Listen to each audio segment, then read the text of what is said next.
On to our speaker. Big crew. I take it many of you have already know who Randy Oliver is, but for those of you who may have just been walking down the street, Randy Oliver, we're really happy to have him here. It's been quite a few years since he's been in Marin.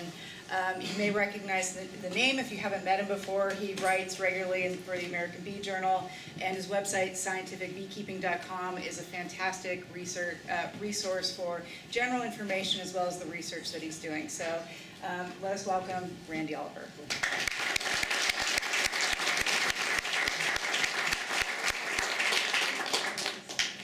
If you're new to beekeeping, the most important thing you could possibly do is to get out and watch an experienced beekeeper who knows how to handle bees and not get all stung up, to show you how to do it. That's of all the learning you can do, that's the most important thing you can do. So like when I do field sessions, that's always the thing that people say they learned the most from. It changes their beekeeping. So you want to find somebody who doesn't wear gloves and a veil, who goes through hives. That's the person you want to watch. If the person puts on gloves and a veil, that's not the person you want to watch, you want to learn from. You got nothing but bad habits if you start off with gloves. So you want to start off with somebody who can show you how to work bees barehanded on a nice day. And you always put gloves on if you need to, but try to learn how to work bees without the gloves. And then beekeeping makes sense. Otherwise, you're always in an adversarial fear mode when you're working with your bees. How many, just so I know the audience here, how many of you have been keeping bees for less than 2 years? Okay, so fair number of beginners. So I'll tell you just a little bit about my attitude and philosophy here. I do make my living running bees, and my sons are taking over the operation. As we speak, they're actually loading bees right now, truckload of bees right now. It's been crazy times for us.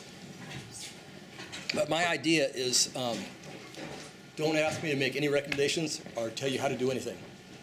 You keep bees however you want to do it. What I will do is I will explain the biology of bees as deep as you want to go in the biology of bees. And then if you know the biology of bees, then you can make your own informed management decisions to manage your bees for whatever your goals are. And everyone in this room could have different goals or reasons for keeping bees. Okay, so anybody who tells you how you have to keep bees, that's a reflection of that person. There's no rules for bees. I'll tell you the rules for bees right now. From the bees' point of view, they need a dry cavity, they need flowers, and they need to manage their parasites. That's it.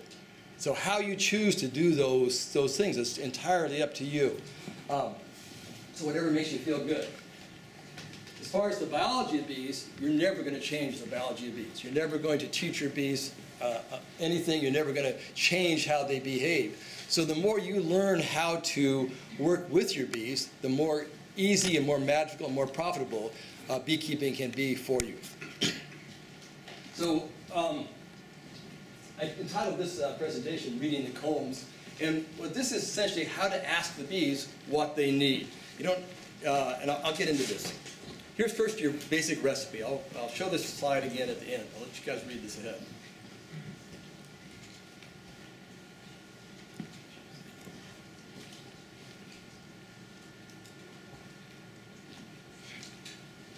If you follow these tips right here, beekeeping can be easy and profitable, and you'll have very few colony losses. So there's two terms that I'll keep using here, and those are recruitment and attrition. Recruitment is the main way that bees deal with all the environmental stresses, parasites, disease, and all that. They simply, wow, I'm turning up louder and louder and louder. Oh, somebody's messing with me. Okay. They simply recruit new bees to take the place of the fallen bees. As long as the bees can keep recruiting bees, the colonies can maintain good health. It's when the recruitment falls off that they have problems. That's what happened this spring. I heard Gary talking about the bees building up and the rain coming in. This happened on the East Coast big time this spring in areas where they had a early warm weather this spring. The bees built up, and then the cold weather moved back in. Once they've started that recruitment of new bees and warmed up the brood area and started going through their stores, and then the weather turns bad, it's really rough for them. There's tremendous losses. A lot of areas in the East Coast now are experiencing 70 or 80% losses because of that. So then I called so I was wondering how serious this is. So the thing is, you got beekeepers who always have problems, and you have beekeepers who are usually quiet and don't have problems. So I called up a friend of mine, Mike Pauper, up in Vermont, where the winters are really bad. He's running 5% losses right now. His bees are looking great. So you ask, okay, so what's the difference? If you're he's proactive. He's been through this before. He doesn't have those kind of losses. It's the beekeepers who don't foresee problems and they react too late.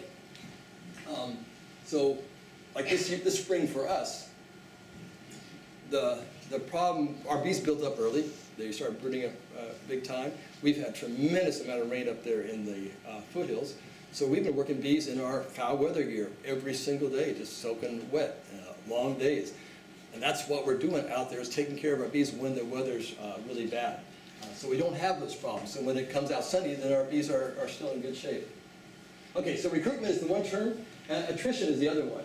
Attrition is two main things. One is bees aging. During the spring and summer, worker bee typically only lives for about 35 days on the average. And they have a behavior never to die within the hive. They always want to die outside the hive. They don't want to, otherwise they're a burden to their sisters. Their sisters have to carry them out. So when a bee starts to feel sick or aged, they fly out. And that's the important thing, if they even think that they're feeling sick. So if you artificially treat a bee so it feels sick for a short while, it will fly out and will never come back to the hive. It's self-sacrifice, this altruistic self-removal. So the attrition is the combination of the aging bees and the bees that might feel sick flying off. And the equation then for your colony strength, so here's colony strength in thousands plotted over a course of a year, is simply recruitment minus attrition. Yes, when recruitment exceeds attrition, then your colony grows in strength. When attrition exceeds recruitment, it shrinks. And here's the numbers right here. So this is your mean daily gain or loss of bees in a hive. So typically, a good strong hive is gaining about 500 bees a day, net gain, during this buildup early in the season. Queens laying about 1,500 eggs a day. How many bees are dying a day at old age? All kinds of good answers. Somebody's saying one clear, emphatic answer out loud. By the way, if I ask questions, I'm not asking for guesses. Always be here. If you defend your answer, don't even make any noise. You got 500 bees increase a day. Queens laying 1,500 eggs a day. How many bees are dying a day? 1,000 bees are dying a day, okay? I make that point because later on when we talk about varroa management on Saturday, I suggest using the alcohol wash, in which you can sacrifice 300 bees. Now, you can do the sugar shake, but people go, oh my God, sacrifice 300 bees? You got 1,000 bees a day dying of old age. Losing 300 bees is no big deal to save the hive from varroa. Then what happens is you reach an equilibrium right here. That equilibrium happens at about 42 times the number of eggs that the queen lays a day. And at that point, the attrition of the aging bees, the survivorship curve, comes into equilibrium with how many eggs the queen can lay, and the colony stops growing. And it will never grow any bigger than that. They can't grow larger than about 42 times the number of eggs that the queen's laying a day. So a queen that's laying 1,500 eggs a day or 2,000 eggs a day will grow larger than a colony in which the queen's only laying 500 or 1,000 eggs a day before it comes into equilibrium. And then when summer, when they are reducing the recruitment, then attrition exceeds recruitment and your colony population starts to drop down. So when you're doing management, and by management I means you do something in your hive. When you crack that lid, first suggestion I would make, don't ever crack the lid of a hive unless you know exactly why you're doing that, exactly what you're going to be looking for, and exactly what action you're going to take when you see, before you ever get in the hive. Okay? Now, if you're brand new, keep little tiny hives, keep little nukes, and go in them every day. And learn, and kill queens, and kill bees, and do all those terrible things, okay? Until you learn what's happening in the hive. And then after that point, when you want to get serious about being a beekeeper, you don't ever crack a hive unless you know exactly what you're going to do. And usually you're not in that hive for more than 15 seconds. And you've already figured out everything that you know, because you know what you're going to be looking for. And that's what I'm going to show you in this presentation, is what to look for. So, Before you crack the hive, you only have two types of things that you can manage for. Okay. You're either going to do something to help with recruitment or something to minimize the attrition. Okay, so this would be, minimizing attrition would be feeding or disease management or parasite management. Maximizing recruitment would be giving, having a good young queen, giving them extra space when they need that to allow them to raise more bees. I do have 3 suggestions for you. And the question is, what's consistently successful? Consistently successful is not the noisiest beekeeper normally in the crowd. It's the quiet beekeeper who puts money in the bank year after year after year. It's the person who has bees for sale every single spring. The biggest problem a successful beekeeper has is what do you do with all your extra bees every spring? If you're having to buy bees, you're not a successful beekeeper. And this has been I've seen this across the United States in bee clubs where a club gets hijacked by some really loud people who are buying bees for a year. So what I suggest is look for people who are selling bees because they're trying to get rid of bees every year. That suggests that there's a successful beekeeper.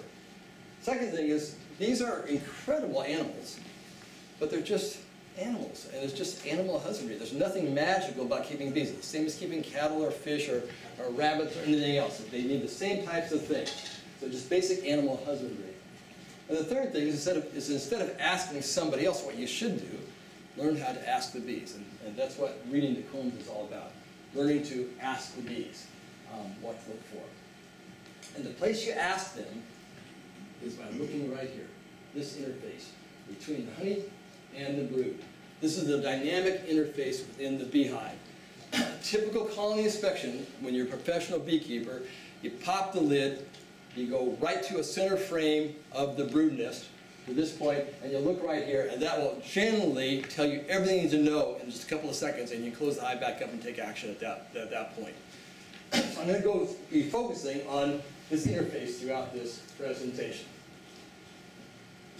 What you have is the place between the energy stores, which is your honey, and the major protein demand, which is the brood. Although there's plenty of protein demand also with the queen and with the returning foragers, which also have to bake protein. But the brood is the big one, where you're raising new bees. New bees require a huge amount of protein.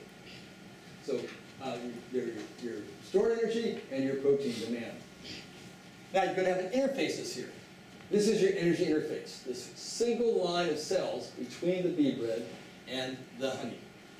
And then your protein interface is this dynamic turnover of incoming pollen, which is consumed very, very quickly generally. And if they're lucky enough that they have an excess of pollen coming in, they will store it by packing it tight in the cells, adding a little bit of nectar to it, and allowing it to ferment with lactic acid bacteria, which preserves it. It does not make it more nutritious, simply better preserved. The bees prefer fresh pollen. Fresh pollen is more nutritious. The bee bread is a second choice that's in there when there's not fresh pollen coming in. That's a common misconception on the nutritional part. Now, the only bees in the entire colony that are able to digest pollen, that produce the proteolytic enzymes in their midguts that will break the egg side of the pollen grain, release the nutrients, are the nurse bees. Those are bees typically from about 3 days after emergence until about 15 days after emergence. They consume pollen. They're just pollen hogs. They eat pollen all day long. They digest it, and then they do the same type of thing that mammals do. Mammals don't feed their babies raw food. Mammals, the mother mammal, eats raw food, digests it, and then secretes the perfect food for her babies, which would be mother's milk. And the nurse bees do the same thing. The nurse bees are sterile females. They don't lay eggs. So what they do is their job is to do the job for their mother, for the queen, of eating this pollen and converting it into jelly. And then they feed the jelly to the queen and to the larvae and to every other bee in the hive. So every bee in the hive, the foragers, the mid-aged bees, the nurse bees, all know what the protein situation of the hive is by this constant exchange, this trophallaxis of protein. So the jelly is the currency of protein within the hive. So every forager, imagine this, in the hive it's pitch black. No bee can sense anything other than by smell that's more than its antenna length away. So the way they communicate is by smell and by food exchange. So by this constant food exchange, lets every bee in the hive know what the protein situation is. So the foragers know whether the brood nest needs more pollen because because the nurses are shortchanging them on protein when they come back. That says, oh, you better forage for more pollen. Then we'll give you some more protein because the foragers are unable to digest pollen themselves. And this jelly is such a perfect food. The queen bee can lay more than her body weight in eggs every single day. Incredible food. Such a perfect food that a newly emerged larval honeybee, if it was the same size as a human baby, a 7.5-pound human baby, in 5 days it would weigh more than an elephant. That is how fast bee larvae grow, mostly in the last 2 days of growth. So here's where I was crushing bees for nosema. And when you crush bees in some water for nosema analysis, you can see with the nurse bees, all the yellow color from the pollen in their guts. If you crush forager bees from the entrance, the water stays clear. They don't have pollen in their guts. Now, when there's fresh pollen, so this is fermented bee bread that's shining on top. This is fresh pollen that was just brought in. Turns over extremely rapidly, typically in a day or two. When there's fresh pollen coming in, that's the signal to the hive that there's stores available out there. And that tells the nurse bees it's time for us to start recruitment. Anytime pollen is coming in, that means recruit and build as many possible bees as you can. I'm sorry, my son's loading a truck right now, so I got my phone on to see. Oh, this is actually... Hey, y'all load it up? Wonderful. I can't talk right now. I got an audience in front of me, but I want to make sure you're okay. Okay, I'll talk to you later. Okay, see ya. Okay. Okay, everything's good. Yes. So the bees inside, the nurse bees, they don't fly outside. So the way their input from what's happening outside is how much fresh pollen's coming in. And if there's fresh pollen coming in, that tells them the signal it's time to maximize recruitment. It's time to feed the queen extra jelly to stimulate her egg laying. It's time to feed all the larvae. If there's no pollen coming in, that means it's time to follow the queen and eat the eggs as fast as she lays them. And bees do that all the time, very quickly. The bees, the larvae, the unsealed larvae and the eggs are a protein reserve, a place to store protein in the hive. And if the hive gets hungry for protein, they just consume them right back and turn right back into jelly again. Okay, so now when there's the larvae start emerge from the eggs, for the first few days they put out what's called young larval pheromones, mainly E-beta osamine. This E-beta osamine is very important to the bees. What it does is it tells the rest of the bees in the hive that the queen is working. Okay, because the queen puts out pheromones, but that doesn't mean the queen is actually working. She's working if there's young larvae in the hive. So the bees are all aware, all the workers are aware of whether or not there's E-beta osamine, which means there's young larvae. It also tells the foragers that if there's young larvae, they should preferentially forage for pollen to make sure that they get enough. The other thing is for swarming and supersedure, if you go into a hive and you eliminate those young larvae for a few days so there's no E-beta osamine, that tells the colony what? The queen's failing. No, there's a queen, because you still got queen pheromone. Not working. Means the queen's not working, she's not laying eggs because there's no young larvae, and they immediately start making queen cells. They're either supersedure cells, emergency cells, or swarm cells. So one of the ways to prevent swarming is to make sure that the brood nest never plugs out, so you never have the drop-off of the E-beta osamine. That's something you guys can keep in mind right now. You want to always make sure that queen has dark drawn comb above the warmth of the cluster that she can lay into, so there's always E-beta osamine, which suppresses the swarm impulse. Okay, so I did a chart over 2 years, and you can just take all the dates out of here, because it's really different in different parts of the world. The point is and then I did the pollen flow for my area in the foothills. When there's pollen coming in, the colony grows. When the pollen tapers off, the colony shrinks. So down in Veracruz, Mexico, we're down there last year. The spring starts in November, and winter starts in July. Because it has no winter and spring to bees has nothing to do with day length or with temperature. It has to do with when the pollen's coming in. When the pollen's not coming in, that's winter. When the pollen is coming in, that's springtime. So it starts coming in November, and it stops coming in July. Now, in northern climates, we're under this illusion that it's all about day length and about temperature. So this is up from Manitoba, Canada. I'm not going to go into this greatly. You can look at my articles on my website. But what this graph does here is I broke down this is your total population of adults in the hive. The top right here. The red area is the bees that are 0 to 12 days after emergence. These are 13 to 24 days. The orange, 25 to 36 days. Not too many live beyond 48 days. This dotted line right here is the amount of brood, total brood in the colony. And then over here, these are your winter bees, which live much older, clear up to 200 plus days old. And we'll refer back to this again and again here. So I broke down biologically the different biological phases the colony goes through over the course of the year. And this is all spelled out in a series of articles I have on my website. You can read. But I'm going to go over these stages going through this season. And this is for a cold winter climate. We don't have much of a break here, but the same principles still apply. So our coming out of hibernation in Mexico, that happens in November when pollen starts coming in. So coming out of hibernation is when you have a pollen flow. So we have a drought years here, and they shut down in August or September, and you start getting some fall pollen coming in. That would be when that would be a coming out of hibernation. So particularly in most areas in cold winter climates, that happens in sometime between January and April, depending on how far north you are. The cluster looks like this right here. It's got a thick insulating shell of bees, about 1.5 inches thick, that holds it right about 55 degrees temperature out there.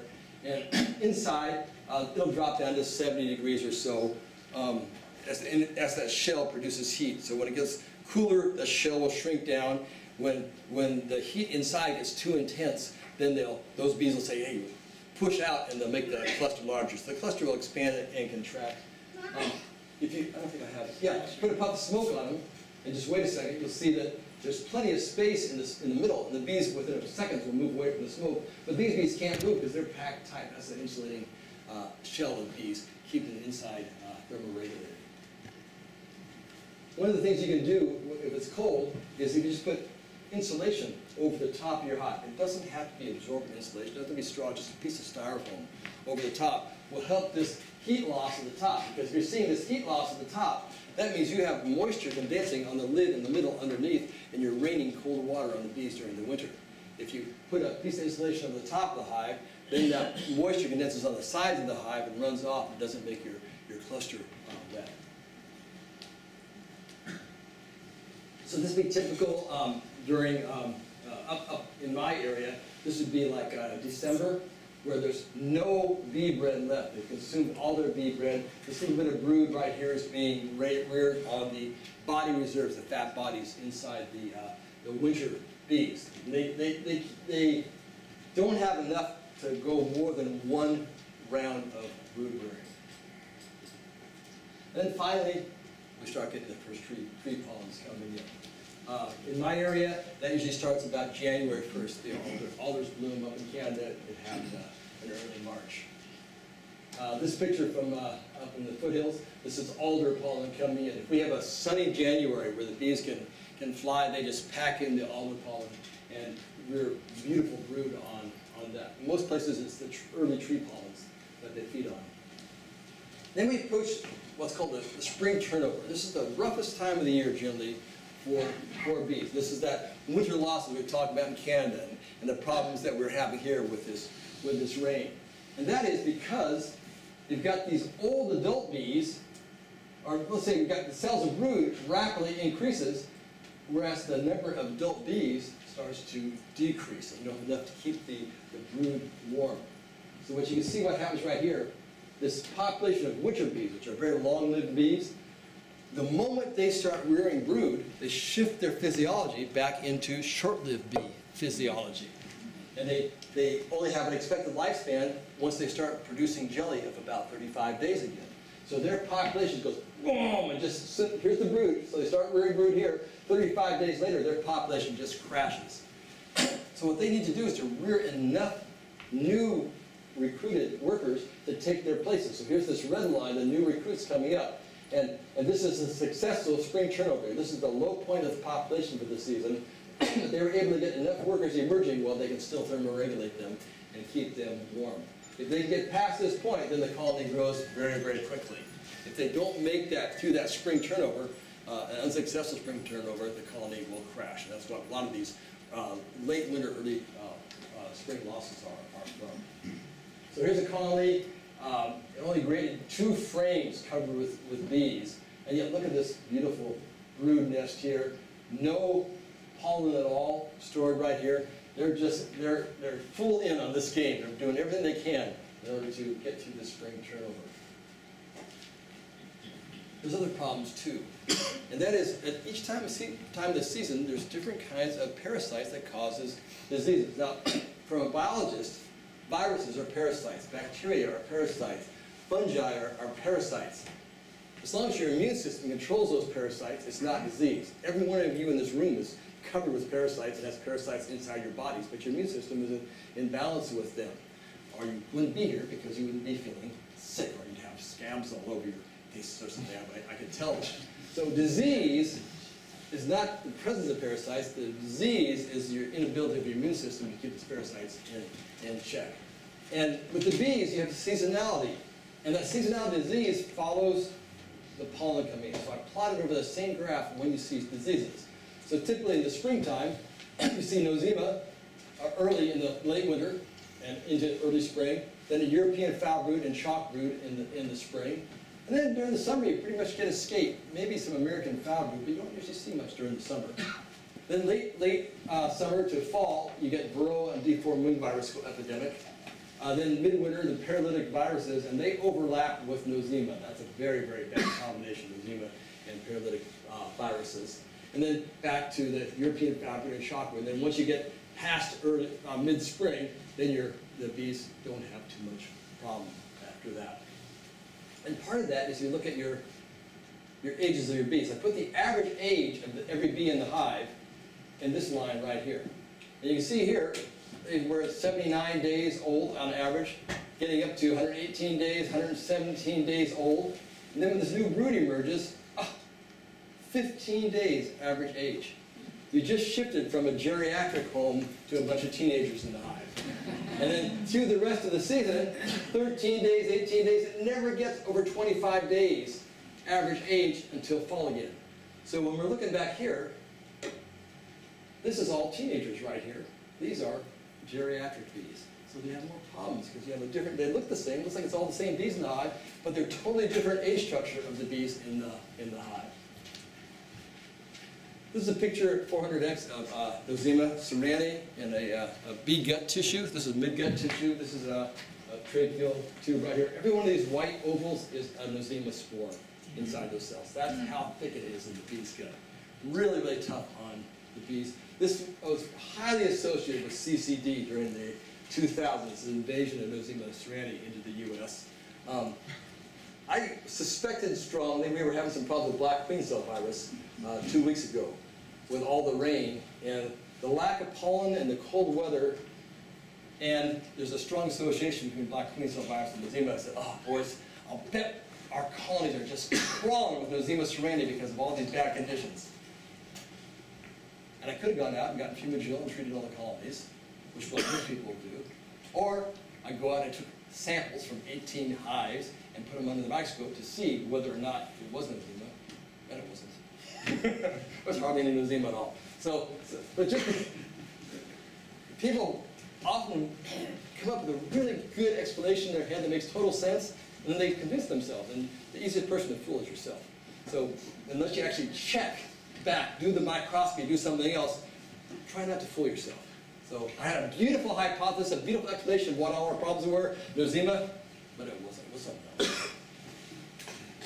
Now, Nosema can cause problems at this time. So here's a colony. This one graded at 3 frames coverage of bees. Now, without any guessing, on that frame, is recruitment exceeding attrition, or is attrition exceeding recruitment? No guessing. Be prepared to defend your answer. Who's ready? Recruitment's exceeding. Recruitment is exceeding attrition. Okay. Anybody got another one? Yeah, I think it's the other way around. And why do you think it's the other way around? If you only have three frames of bees, you've got way more bees that are dying right now. They haven't hatched out yet, so I think it's dropping low. Let me ask you this question.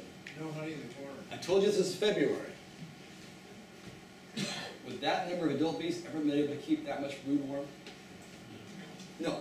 So the adult bees are dying faster than the new bees are emerging. So that means that attrition is exceeding recruitment on there. This is the first step of CCD right here, sudden colony collapse. Okay? So you pull this out and go, wow, look at that beautiful brood pattern.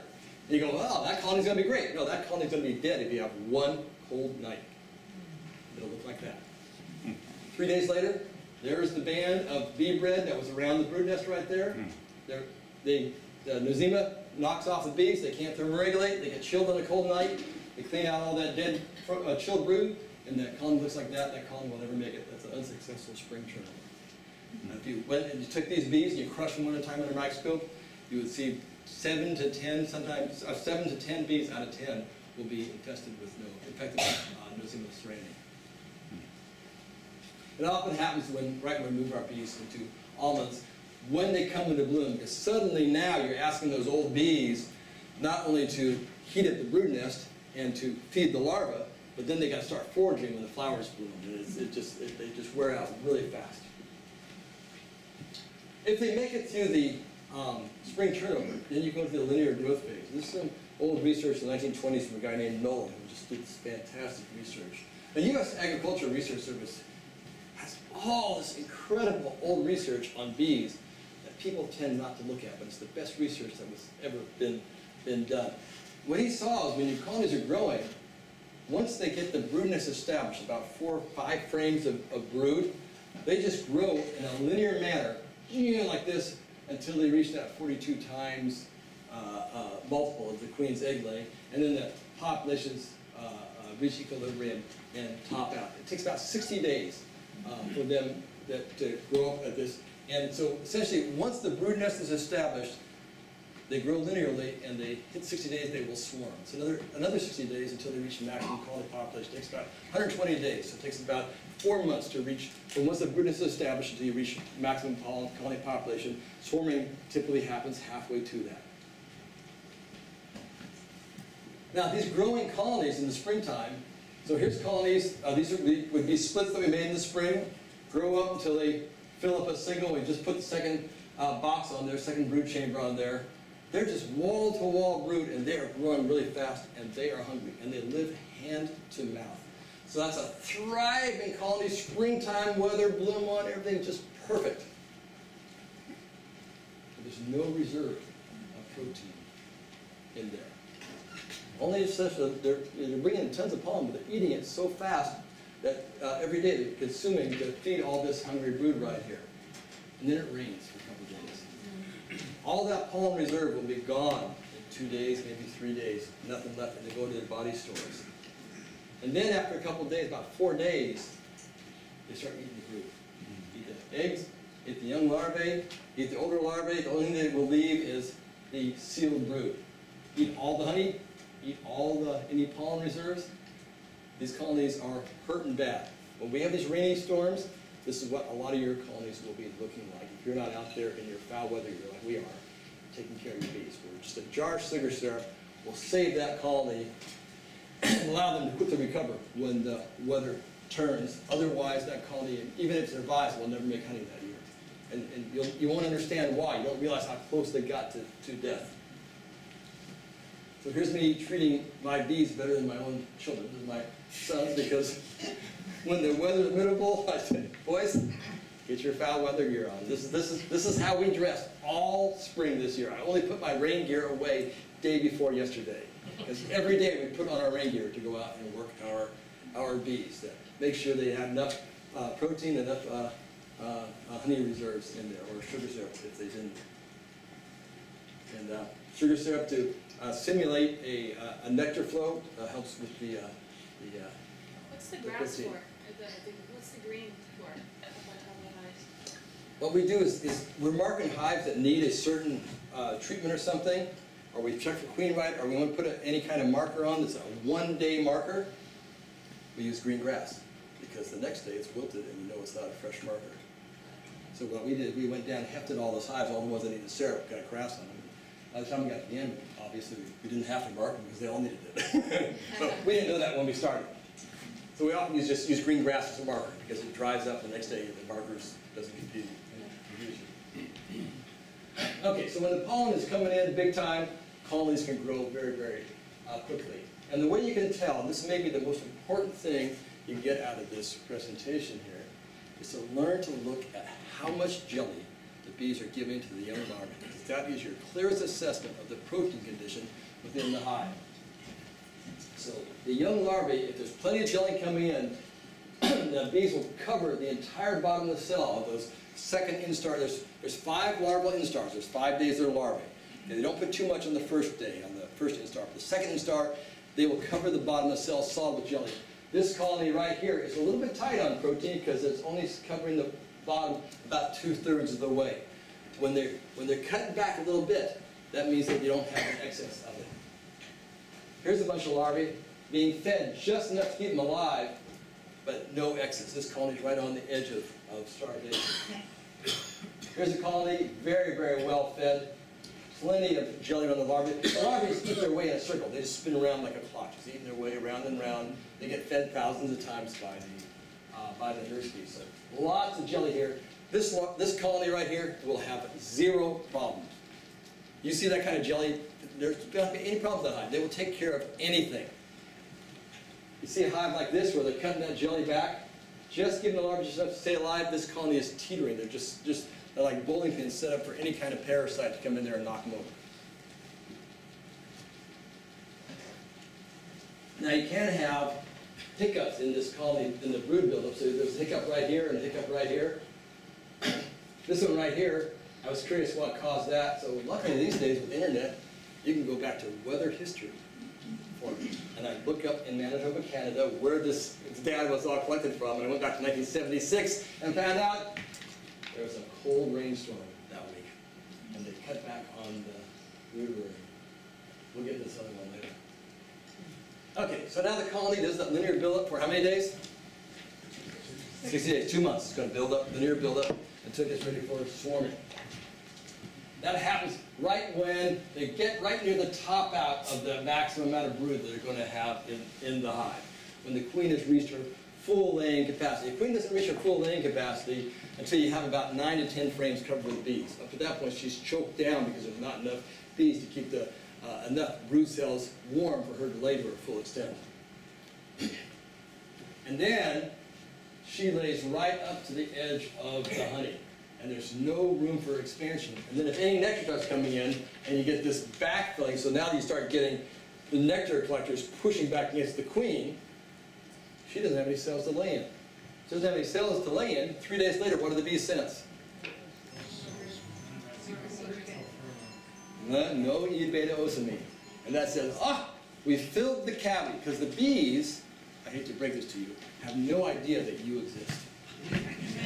No idea you exist. They have no idea, no matter how much you spend on that beehive, that that's a beehive. They're living in a hollow tree, and you are a predator.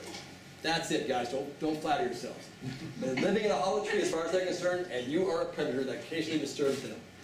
Okay? Now, when you're living in a hollow tree cavity, and you filled the cavity full of brood and honey, what is there left to do biologically? Not leave. Reproduce. Reproduce. That's the only reason to exist then, once they fill that cavity.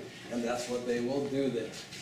And they will start rearing queen cells and get ready to reproduce. And this is bee reproduction.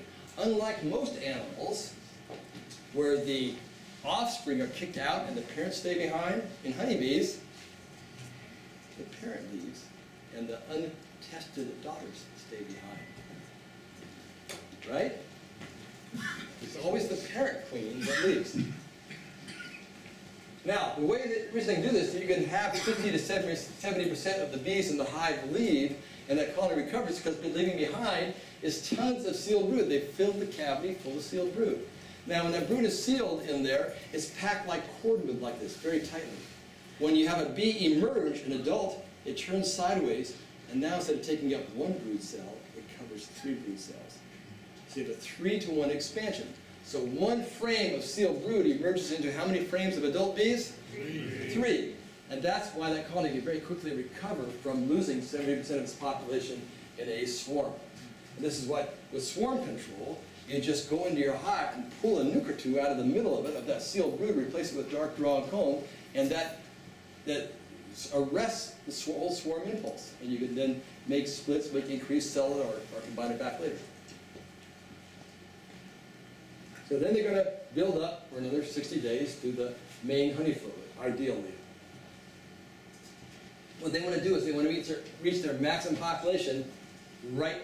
If you were keeping bees that were locally adapted bees that have been living in this environment for thousands or hundreds of generations, they would have timed it so their buildup exactly, they reach their maximum population right when the main honey flow starts. If they reach max population too early, then they're likely to starve to death. If they reach it too late, they won't be able to store enough honey to make it to the winter. So they will time it to do it. And in areas in Europe where there are 2 honey flows, an early one and then a late heather one, they will time their buildup so they'll reach peak population twice during the season. That's with a natural bee population. And I'm hearing from Bonnie, you guys are breeding, and I really encourage you on this, more and more locally adapted bees. That's what you would do, is you would breed for bees that are adapted for your eucalyptus flows and your local flows rather than bees that are bred for artificial feeding. Then the honey flow begins. Now, when the honey, and that's a nectar shake there. I take a comb, this is blackberry nectar coming in. It's about 10:30 in the morning. All of our blackberry honey is ripened overnight. So that means that morning, in every comb in the hive, that's how much nectar had come in by 10:30 in the morning. Okay? This was just before the drought. We have not seen it like this in quite a few years. But when the honey flow comes on heavy, it's heavy. Now, honeybees are called honeybees for a reason. What's the most important thing to a honeybee? To store honey. For what reason? To survive the winter. So when honey comes coming in, that's the most important thing. Is brood rearing important in any manner at that time? No, because all that brood, when it emerges 21 days later, will just be a bunch of extra hungry mouths to feed, and the honey flow will be over. So brood rearing is down regulated, as you can see right here. Look at that dip in brood rearing right there, happening in early August in Manitoba, Canada. And that is their peak of their honey flow. And when the nectar starts coming in really heavy, the mid-age bees just start filling up all the cells in the brood nest with nectar and prevent the queen from laying. They don't want the queen to lay eggs at that time. They want to just do nothing but just store nectar. And that nectar, they will always store nectar just below well, anywhere they can, but they always convert to honey just on the top of the cavity and to the sides, and force the brood nest down, build more comb at the bottom if they need to. And there's a very complex pheromonal and behaviors that the colony has to have essentially one mid-age bee as the nectar receiver and comb builder for every forager that's bringing in nectar. So they have these systems for maintaining that homeostasis. I write about this in a few articles on my website in the labor division of the hive. The stronger the hive is, the greater proportion of bees in that hive that can devote themselves to nectar gathering and nectar processing. A smaller hive has a greater proportion of bees being mid-age bees, which are involved, or young bees and mid-age bees, which are involved in thermoregulation and brood rearing, or care for the brood. So the larger the hive gets, the greater proportion of bees that are available for nectar gathering and nectar processing. So if you want to make honey, you want the biggest damn hive you possibly can get. And that's what I'm saying is that you can split your hives during swarm season and then put them back together for the main honey flow, if your main honey flow comes after swarm season in your area, which it does in most areas. Most areas, the main honey flow comes after swarming season. Now, the way you can tell if a colony needs more room, and what happens is the mid-age bees, which are the nectar receivers, the foragers are not allowed to store any nectar at all in the comb. They have to pass it to a mid-age bee. If the mid-age bee has trouble finding drawn comb to store it in, then that stimulates them for their wax glands to be activated, and they start producing beeswax, and they start making white wax inside the hive. White wax in the hive is the beekeepers, or the bees telling the beekeeper, time to give us that honey super right now, or we're going to swarm. Okay? So when you see white wax, that's the time to do it. One of the things also that helps a lot to prevent swarming is to reverse in your brood chambers. If you have drawn comb below the cluster, with that drawn comb up above. Now, let's just say you're a beginning beekeeper, you're fairly new at it, or you're expanding beekeeper. Your biggest problem is you have all this foundation to draw. And when you have a box of foundation on the beautiful frames and that foundation, you have this image in your head. This is all going to be turned into honeycomb or brood comb. The bees don't share that image with you. If you think you're going to avert swarming by putting a box foundation on top, it doesn't do a damn thing. If you think they're going to draw comb with that, when they're not whitening wax, it's not going to happen. There's no trick for getting them to draw foundation. People are always saying, Randy, how can I get my bees to draw foundation? I said, there's no trick. If you don't see white wax, they will not draw it. And the only time they'll produce white wax is if there's a very strong honey flow on, and every single cell of drawn comb in the hive has been filled full of nectar, and then they will produce white wax. Or you can feed them a huge amount of sugar syrup. It takes about 6 gallons of sugar syrup into a single before they even think about drawing any foundation. Okay? It takes a lot. You're wasting your time if you're putting on foundation if you don't see white wax in the hive. So what we're doing, like in our colonies right now, we're going to feed them, because with this late start, and we've done all of our splits, and we have all these singles now with drawn comb, we want to make sure that there's sugar syrup down in that bottom box, so when the honey flow starts, they won't be putting the honey down in the bottom boxes, but they'll be putting the honey up in the honey supers. Then what you can do is you pull a trick on the bees. You suddenly enlarge the cavity. Remember, they think they're living in a tree cavity. Now you suddenly give them a whole bunch of drawn comb, and they think, oh, wow, we haven't filled this cavity, no reason to swarm. We better just start filling all these cells full of nectar. This is Tim Ives back in Indiana, right in the middle of the heaviest GMO neonicotinoid corn, soy spot in the entire planet Earth, making 350 pounds of honey per hive, and laughing at all the activists or alarmists who are saying that GMOs or the neonics are causing problems. This is the reality of it. Okay. Now, after that main honey flow, you typically have a pollen dearth. And at that point, then, attrition starts to exceed recruitment, because the last thing in the world the bees want is a whole bunch of hungry mouths to feed. The honey flows over. So you have this programmed death of these workers that don't live any longer than 35 days. And I found this interesting. And nobody ever, people were saying, how come the queen can live so long? I said, you guys are all asking us the wrong question. Why do the workers live so short? Why do workers die at such an early age?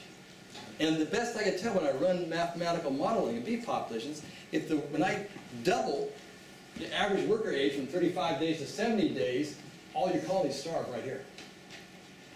Because they don't dump the unneeded workforce quick enough, and just their basic metabolic needs of staying alive would honey all the honey before winter started. So to me, it appears that this short-lived workers are a honey-saving mechanism in the beehive. The bees then go into survival mode when there's no more pollen coming in, because they can't do recruitment. No pollen, and then your brood pattern just goes to hell, because the nurse bees start eating the eggs as the queen lays them. They don't even bother raising most of the eggs. These colonies are under stress. Now you've got two choices here in California. If you're an almond pollinator, you go out and you start feeding them pollen stuff, so they keep rearing more brood, and that rejuvenates the colony. Now, instead of having a bunch of old bees in the hive, you're going to have young bees. But there's another term for all that brood. What's the other term for a bunch of brood? Varroa food. Very good. So you have this choice. If you're not an almond pollinator, you may not want to feed your bees a bunch of protein because you're just going to be rearing more varroa mites. Okay? You may want your colonies to shut down during summer, and then they can work against the mites, grooming the mites, and get that that mite population down. So just because the commercial guys do it doesn't mean that you guys necessarily want to manage your bees the same way. I'm a commercial beekeeper. I make my living in almond pollination selling bees. I will feed pollen stuff. I will feed sugar syrup, okay? If you guys aren't making your living doing that, you may not want to do the same thing as commercial guys do. So, like I said, before you do anything in your hive, think about what's your goal. If your goal is to keep varroa levels down, you don't want them to be rearing brood for 11 or 12 months a year. For us, we put it on heavy. And those bees immediately turn that into jelly. Look at these nurse bees. They just get on there, they just gobble this stuff down. They'll take 4 pounds of patty in a week easily. And they just convert it right into jelly, and they convert that jelly into more bees. And you also change the entire age structure of the colony. Instead of having a bunch of old bees in the colony, you have a bunch of young bees. You also increase your varroa levels. Ah, there he is. Here she is. Bee's eye view. Varroa mite. The problem with varroa, I got the bee population plotted here, I got the mite population plotted here, and I got the mite infestation rate of the adult bees plotted on the red curve right there. And you can see the varroa population never explodes.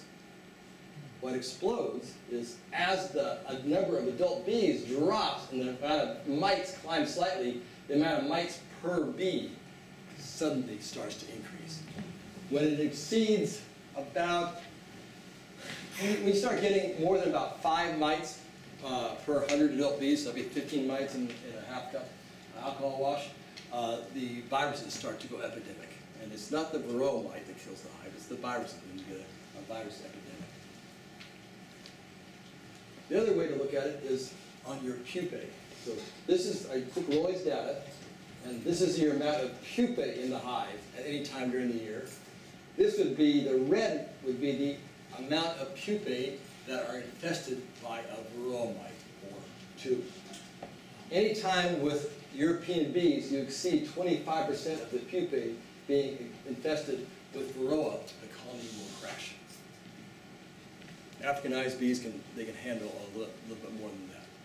So when I model mite populations in colonies, you can just see it. When you get to 25%, so here, there's almost no varroa. Compared to the amount of pupae, almost no varroa. That colony is going to be fine. You don't notice any problem at all. Right here, we're talking 50% of the pupae are infested with varroa. That colony will not survive for very long. And you get this epidemic of deforming virus. You may see bees with deformed wings, but mainly what I see is I see the pupae and the propupae starting to die from the virus epidemic. And then you see, this would be your collapsed colony. You see some bees with their heads sticking out that are unable to emerge. You pull them out, they'll have deformed wings. And the surefire sign, you see these white fecal deposits from the mites on the tops of the cells right there. And this is where we talk about drift. Varroa is very successful because what it does is normally the varroa mite prefers to hitch a ride on nurse bees, because nurse bees carry it to a cell of brood about to be sealed up, and that's where varroa reproduces. When the varroa population in the colony gets to a high level, the mites sense that, and they shift from being on nurse bees to getting on older bees, so they can hitch a ride out of the hive and infest your neighbor's hives. So I beg you, if you're a neighbor of mine, please control your varroa, because you make your problem into my problem. Bees, mice just hop on these bees. See the varroa mite right there? Varroa mite right there? They drift like crazy. But there's the Engelsdorf's group marked a bunch of bees last year in Varroa colonies, and then they went out for 2 miles in a circle around, and they find those bees from those collapsing colonies for 2 miles around at every other hive, carrying their mites. Okay? You're a plague on your neighbors when you allow your colonies to die from Varroa. Okay, and typically in most areas we get a little bit of a fall flow, goldenrod, aster, something like that, ivy, right around here. They'll do the last little bit of brood rearing. And we're going to approach the fall turnover here. So there's bees up in the foothills for me, where they're expanding the brood nest in fall there. They'll often store bee bread underneath the brood in the fall, prepare for the winter. The more bee bread they have stored, the better the colony will winter if it's a high quality bee bread. And then right here, notice the brood rearing. Once you get your first frost, of course you guys don't get first frost here. But if you live in an area where you get first frost and no more flowers are blooming, no more pollen's going to be coming in, and that means there's no more brood rearing going to be taking place. And you can see the brood rearing just drops off, and now you start shifting your bee physiology. When a bee emerges, when there's no pollen coming in, that means there's also no what? When it smells, it's going to smell the colony, it's going to smell the queen, but it's not going to smell no brood pheromone. If it doesn't smell brood pheromone, that means that even before it climbs out of that cell, it already knows the colony is in survival mode. And instead of turning into a nurse bee, it shifts its physiology and it turns into a diutinus, or a long-lived survivor bee. And instead of making brood food, it stores all the protein it can get into its fat bodies. And there's a diagram on the website. Take a look at this, on how that transition works. And instead of having scant fat bodies, it just packs the fat bodies for long-term survival. Because they got to survive until when? Not spring. Until when? No, not nectar flow. Until when? Oh, come on. Isn't anybody listening? What's the most important thing? Pollen! Yes! Until pollen comes in. Now, at this point, there's no sense any older bees going into that winter cluster because they just die inside the tree cavity. So that summer bees, the short-lived summer bees, all just fly off. And when we did a big study, we did 600 hives. This is the 99 from mine, rated by your strengths in October, December, and January. So the colonies that were 18 frames in October dropped to about 9 frames within a month. And so about half the adult workforce just suddenly dropped. So not at all unusual in November, where I live, your colonies just suddenly drop by half. That's all the summer, any bees that ever reared brood just fly off. The only ones that are left then are those diutinus bees that emerged after they stopped rearing brood. So you want to, if you're a commercial beekeeper, you want to go into winter with a large cluster of bees, you want to stimulate that last round of brood rearing in October. Okay, so then, these are the paralytic viruses. Israeli acute paralysis virus, acute bee paralysis virus, and Kazan bee virus. They start to explode in February, in that midwinter lull, along the same time that nosema starts to build up. And this is some data I took with the Nosema ceranae. I tracked 36 hives over the course of the year, taking monthly samples. This is the percent of bees out of 10 that were infected, and this is the spore counts, which roughly tracked, and this is the inverse of temperature. So the colder it got, the more nosema, and when it warmed back up, nosema dropped to almost nothing. And nosema it's been really clearly shown to increase the attrition rate of bees. But when I plotted out and looked for correlations in those 34 and 36, there was almost no correlation between nosema and gain or loss of strength. So I don't even bother with Nosema ceranae anymore. It had its heyday in the early 2000s. Okay, so then midwinter, the bees, as the colony population drops, if they have enough pollen reserves, bee bread reserves, they'll start a little brood rearing. You can see And typically in most areas it starts about mid-December. Even in Manitoba, even when they put the colonies in sheds in total blackness for the whole winter, they will start a little bit of brood rearing in December. Lloyd had one colony, this researcher, that came out of the sheds in the winter larger than it went in fall. They did more brood rearing in the winter because they had a really good fall pollen flow. So they can actually grow over winter when they're not even flying in population. Now here in California, we can feed them some pollen sub and simulate a pollen income. So where I live, during this drought summers, when we had dry, sunny Januaries, the bees filled up huge in January. This January, it rained every day.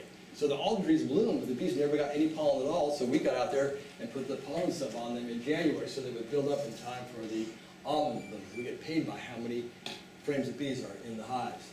So my buddy Keith Jarrett, he does big time feeding, while the other beekeepers who have almond pollination contracts are crying because their colonies are too weak and saying, oh God, I don't know if I can be able to fill my contracts.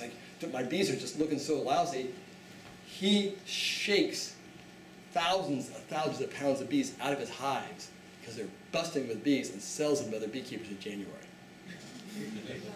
All reared on pollen sub. But this is late January. That's how his colonies look, just full of brood, all artificially fed. Then we get back to the first pollens, tree pollens coming in. The first tree pollens stimulate the first brood rearing. This is almond pollen coming into.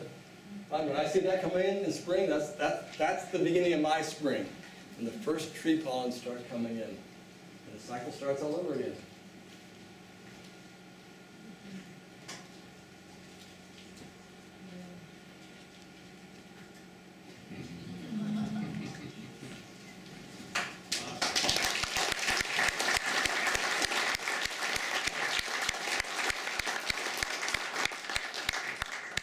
Questions? Yes. Somebody hit the lights on?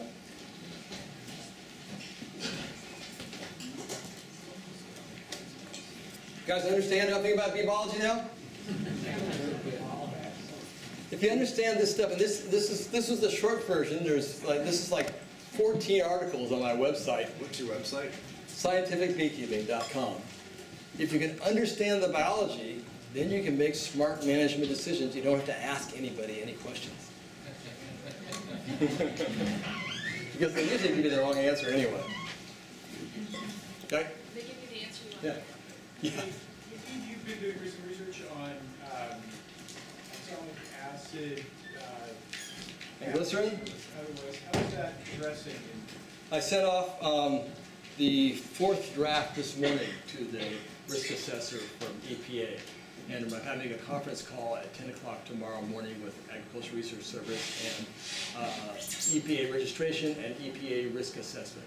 It's going. So yes, it's much more of a process than I expected it was going to be. EPA does a really good job. Okay. But the interesting thing is, every other product that EPA registers is submitted by a registrant, which means a chemical company, which has a lot of money to pay for all the testing and all the data. This is the only one that was done under the auspices of the Agricultural Research Service. And so they're giving us a fast track, and I'm just, actually, based upon the donations I get, I'm doing this just as a beekeeper. I got nothing in this. I just want to try to get this added. But everybody's trying to work with me to make this happen. I got to run. I'm going to be running 3 trials this summer, also in dry California. Then I'm collaborating with Jennifer Berry, the other Jennifer Berry, back in the University of Georgia, who's going to be running in the humid Georgia environment. We're going to look for residues of oxalic in the honey, look for efficacy of treatment, and look for adverse effects on the hives. Okay? I can already tell you there's no adverse effects, and I can already tell you there's not going to be residues in the honey, just based upon other research. And on efficacy, we're learning right now. I just changed it this morning. I'm doubling the dose because I'm a preliminary. I do have California Department of Pesticide Regulation. friend called me up and said, Randy, we got to make it legal. So now I have an experimental use permit for the state of California. So I am the only person in California who can legally apply this, this treatment. So I am running lots of experiments right now and figuring out what our dosage. So the dose that worked really well in September seems to be a little bit less. When I checked yesterday with some early treatments, so I'm doubling the dose as of this morning in the protocol. Did that answer your question? When you say you're doubling the dose, are you just putting twice as much oxalic into the glycerin? No, you can't do that. I've already got that topped out. I'm putting 2 towels in. So doubling the number of towels. I update my updates. For those of you who don't know what we're talking about, oxalic acid is an extremely effective miticide. Totally organic, totally safe to use. The problem with it, it has a very short effect. It's only like a 3-day effect if you put it on by either dribble or by vaporization, which are the 2 approved methods of applying with it. That means that if you don't go back every 4 days and use it, when there's brood in the hive, you get very poor mite control. If you can do it when there's a brood break, you get 95% mite control. So it's beautiful. Or if you do an induced brood break, and I'll talk about all those on Saturday. By dissolving the oxalic acid into glycerin and putting it on a cardboard strip or a paper towel, you can make an extended release formulation. And by this extended release, then it slowly just keeps hitting the mites, and after a month, it knocks the population way down. So the treatment that worked really well in the summer didn't quite get the mite control that I expected. I wanted to see this winter. So we're not seeing any adverse effects. The colonies I've got it on, the nukes I put it on, they're building up just fine. The brood looks beautiful, but it didn't take the mites down as much as I wanted. So I'm going to double the dose for the spring treatment. And that wouldn't be anything to do with building up the resistance? It doesn't appear to be. There was just a paper came out a couple weeks ago. Yeah. Really recent from Maggi down in a guy named Matthias Maggi, our university, one of the universities in Argentina, and they studied mite population that had been treated several times a year with oxalic for 8 years, 8 times a year. So it was 64 consecutive treatments with oxalic acid, and compared them to mites from an operation that had never used oxalic acid, and to everybody's surprise, the ones from the 64 times treatment were more susceptible to oxalic than the ones that had never experienced it.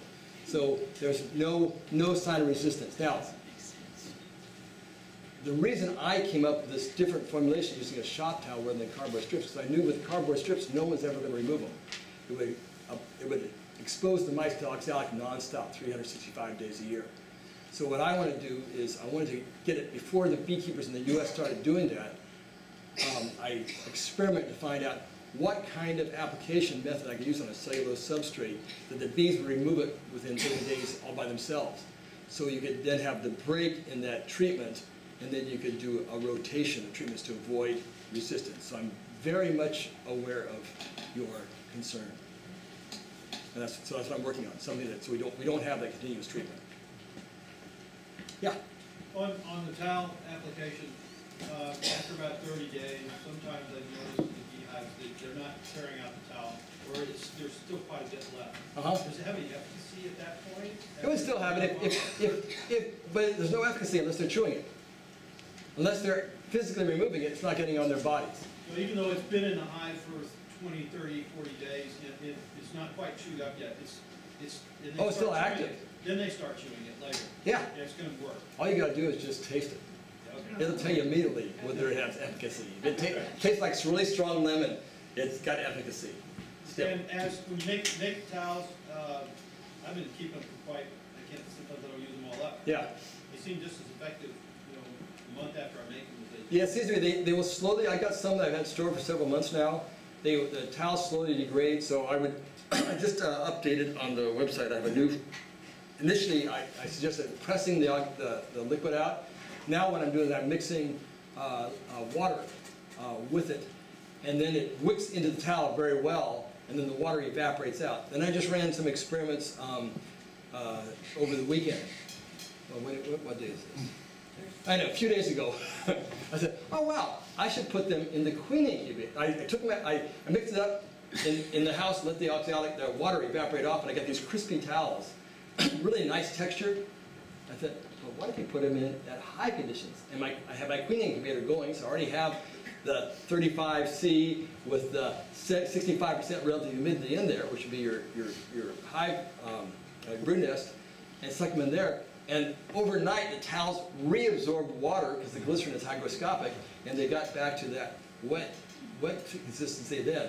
So then I took those towels and I just put them into, I had 5 of them in 5 strong hives, and I checked them just before I left for here this afternoon, and they're chewing them up very nicely. So the bees have a really nice chew rate on this formula, and it's 12 grams of oxalic, 13 milliliters of glycerin, and 10 milliliters of water. That's on my website on the update page. Per towel.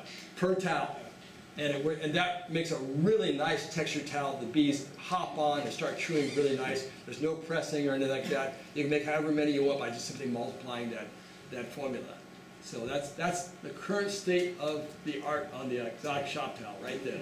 And it's published, okay? Yeah, other questions? Yeah.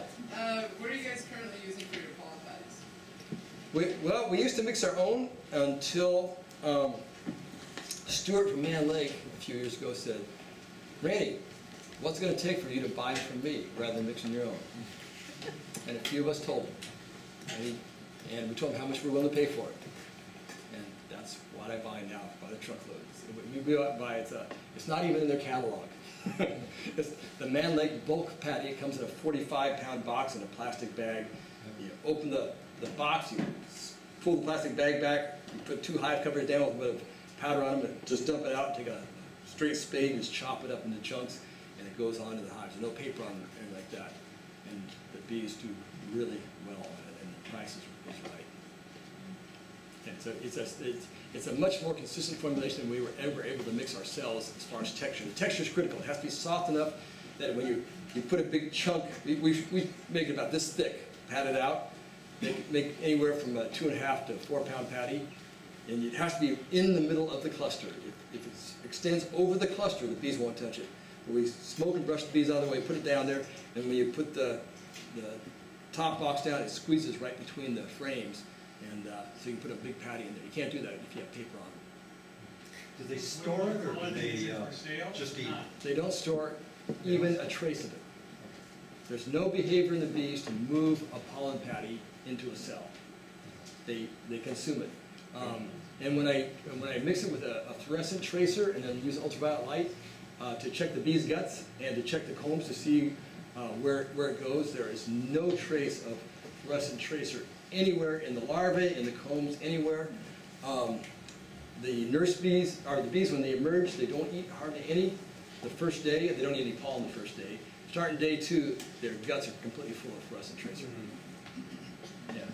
What's the content of the pollen patty? It's proprietary, so I don't know, but it's mainly corn. I have ways to find things out. It's mainly corn gluten meal. So it's corn. It's not. They call it corn gluten meal. It's not gluten. It's corn protein. So it's I don't know what else Stuart adds to it. He plays with it a lot, and he often sends me test formulations to tweak it, but mainly it's from corn.